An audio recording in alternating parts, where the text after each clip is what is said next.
بسم اللہ الرحمن الرحیم۔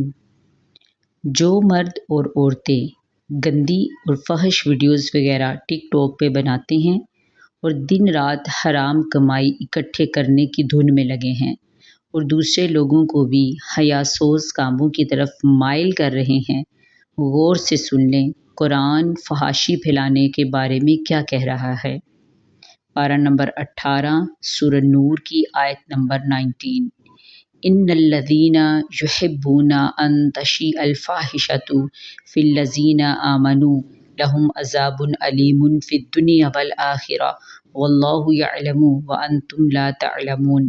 جو لوگ اس بات کو پسند کرتے ہیں کہ مومنوں میں بے حیائی پھیلے، ان کے لیے دنیا اور آخرت میں دکھ دینے والا عذاب ہوگا، اور اللہ جانتا ہے اور تم نہیں جانتے۔ استغفر اللہ۔